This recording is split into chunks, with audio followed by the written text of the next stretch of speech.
कौन सी गलती की लक्ष्मण ने की भगवान राम ने दी सजाए मौत। भगवान राम के 3 भाई थे। तीनों भाइयों में राम के सबसे प्रिय थे लक्ष्मण।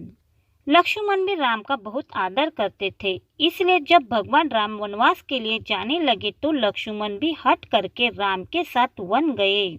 लक्ष्मण ने हर सुख दुख में भगवान राम का साथ दिया। इसके बाद भी एक बार लक्ष्मण जी से एक छोटी सी गलती हो गई तो भगवान राम ने उन्हें मृत्यु दंड दे दिया। भगवान राम की आज्ञा का पालन करते हुए लक्ष्मण जी ने जल समाधि ले ली। सवाल उठता है कि न्याय प्रिय और भक्त वत्सल कहलाने वाले राम ने आखिर अपने प्राण प्रिय भाई को उनकी छोटी सी गलती पर प्राण दंड क्यों दिया, और वह गलती क्या थी जिसने भगवान राम को ऐसी कठोर सजा देने के लिए विवश कर दिया था। यमराज यह जानते थे कि भगवान की इच्छा के बिना भगवान न तो स्वयं शरीर का त्याग करेंगे और न शेषनाग के अंशावतार लक्ष्मण जी। ऐसे में यमराज ने एक चाल चली। एक दिन यमराज किसी विषय पर बात करने के लिए भगवान राम के पास पहुँचे। भगवान राम ने जब यमराज से आने का कारण पूछा तो यमराज ने कहा कि आपसे कुछ जरूरी बातें करनी है।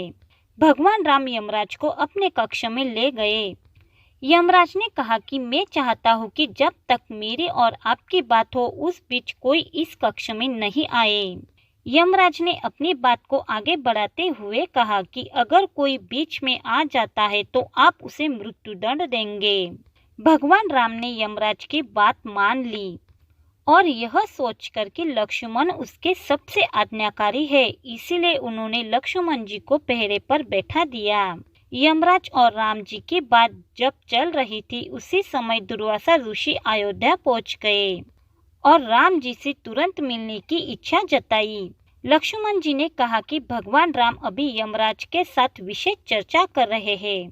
भगवान की आज्ञा है कि जब तक उनकी बात समाप्त नहीं हो जाए कोई उनके कक्ष में नहीं आए, इसलिए आपसे अनुरोध है कि आप कुछ समय प्रतीक्षा करें। ऋषि दुर्वासा लक्ष्मण जी की बात से क्रोधित हो गए और कहा कि अभी जाकर राम से कहो कि मैं उनसे मिलना चाहता हूँ, अन्यथा मैं पूरी अयोध्या को नष्ट होने का शाप दे दूंगा।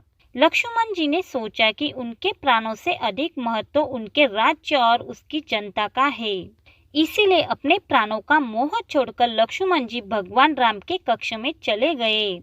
भगवान राम लक्ष्मण को सामने देखकर हैरान और परेशान हो गए।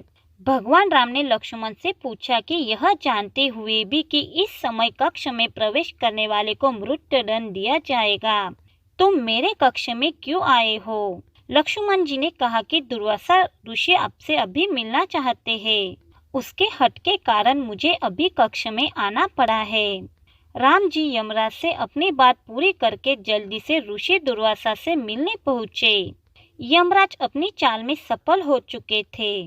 राम जी से यमराज ने कहा कि आप अपने वचन के अनुसार लक्ष्मण को मृत्युदंड दीजिए। भगवान राम अपने वचन से मजबूर थे।